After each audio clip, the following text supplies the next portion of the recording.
currently screening here in the UK, and it looks fabulous. If you haven't seen it yet, go to www.apeswillrise.com and check it out. Personally, it's the movie I'm most looking forward to this year. The much anticipated sequel to J.J. Abrams' successful reboot of Star Trek is in the works, but the penciled in release date of next summer has been pushed back, possibly until summer 2013.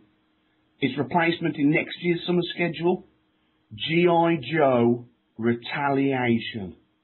Well, that's okay then.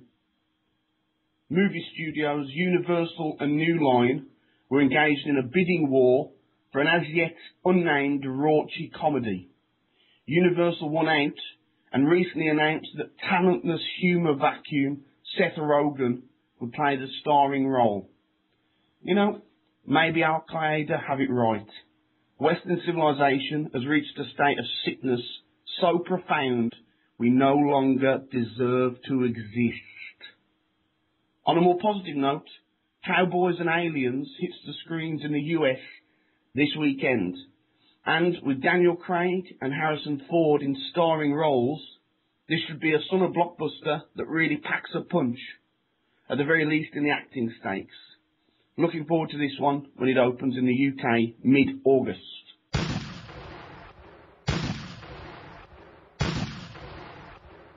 Okay, so this is the part of the show where we talk about a current movie. And this week, we've both been to see Pixar's new movie, Cars 2. I'll just give you a brief overview for those that aren't particularly sentient. Cars 2, by far the most poorly received Pixar movie to date. The plot revolves around an oil fiend called Sir Miles Axelrod, who sees the error of his ways and creates a new fuel called All in All. In order to promote this fuel and to demonstrate that you can use safe biofuel without losing any power in your car, he organises a World Grand Prix in which all the world's fastest cars will race. Maker, the dumb pickup truck from the original movie, convinces Lightning McQueen to take part. Meantime, a pair of secret agents are on the trail of villains and, in a bit of a plot contrivance, become convinced that Maker himself is a fellow agent sent to help them. That's the outline of the movie. What are your thoughts, Nathaniel? I'm interested. Yeah, I went to it completely open-minded, as do most things, obviously. This is your first Pixar, isn't it? It is my first Pixar, you're absolutely right. So I was looking forward to the experience, kind of to see what it was all about. Mm. And, I was hugely impressed. Really? Yeah, absolutely. You cannot fail to enjoy it from just from the sheer workload point of view. The amount of work that has gone into kind of producing that movie, the amount of artistry, the amount of endeavour, it's just unbelievable. Yeah. So to appreciate it from that point of view was kind of the main thing.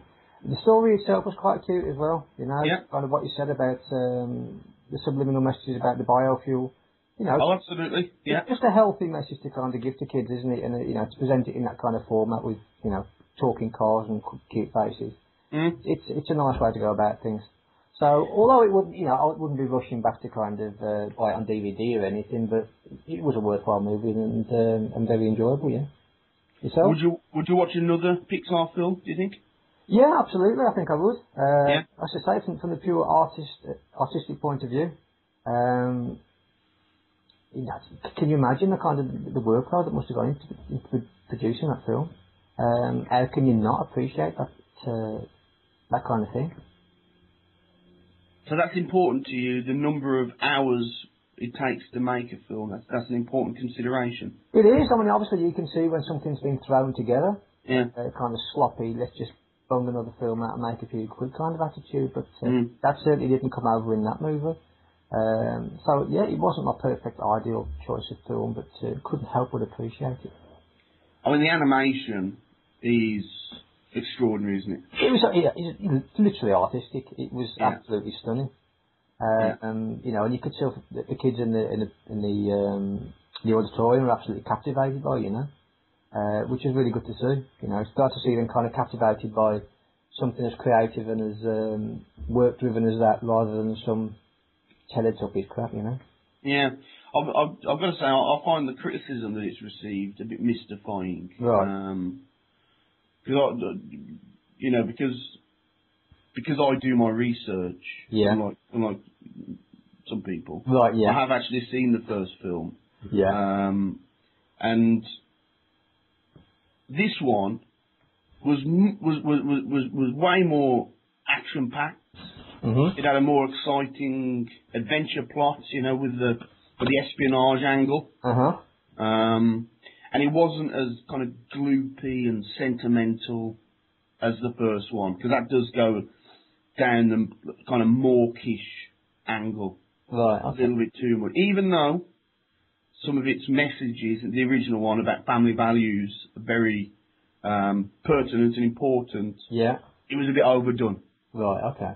They over-egged it. Yeah. So this one was a bit more dramatic. Yeah. I felt that the current one was a healthy throwback to British imperialism.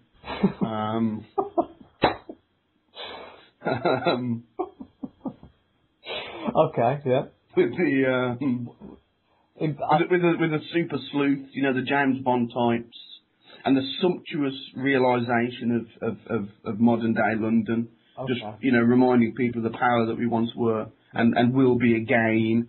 And that's a hell of a message to get over to your kids, isn't it? Well, it is important. You're absolutely right. And what better guy to do it than talking cars? Oh, I found the lead character Mater a little bit annoying. Oh yeah. But frankly, no more than most Americans. Okay. Why did you find him annoying? Because he was the most child-friendly character from the original movie. Uh-huh.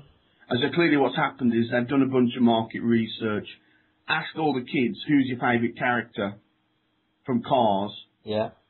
They've all said, Mater! And so they've decided to make him the lead role. So you feel it important to get the imperialist message out to kids, but it certainly can be done in a friendly fashion. They need to be kind of instructed rather than, You see, again, because I'm a professional, I have seen all of the Pixar movies. Right. Credit to and say it again. Credit to you for that. Thank you. And one of the things that's noticeable about their entire back catalogue is the fact that even though kids enjoy the films, they don't really pander to children, if you understand what I mean. So, so parents, adults can go and watch them without being irritated by the main characters, because they're not kind of overtly childish. Yeah, because heaven forbid you want your parents to enter a childlike state for 90 minutes. I mean, that's pretty good. Yeah, you're missing my point. You're missing my point because because you're coming from a position of ignorance because you haven't seen them. You see, the point. This is why this one is the inferior Pixar movie, is because suddenly they've put the lead role as really cartoonish and childish, which they've never done before. Right. So this seems like a step back for Pixar. Well, because they're being too obvious. Obviously, that's just an opinion, though, isn't it? I mean, some people might find it as progress. Well, but I think that's where most of the criticism's coming from. Okay. I think because it does feel like a step backwards, which is a shame, because it's a bit like. Did it have such a bad message to give, Richard? What's that? Sorry. Did Mouse have such a bad message to give? What was his message? Well, to be that, you might not be the brightest spark in the world. Yeah. But if you kind of look out for other people and do the right thing at the right time, then you'll always get on. You'll always be all right. Yeah, I mean, I suppose that's okay. But he could have been a bit more cutthroat, couldn't he? He could have been. That's what you wanted the kids' movie. He could have been a bit more ambitious. Violent? Or determined. Violent, only when necessary. Yeah. But for me, it was a bit like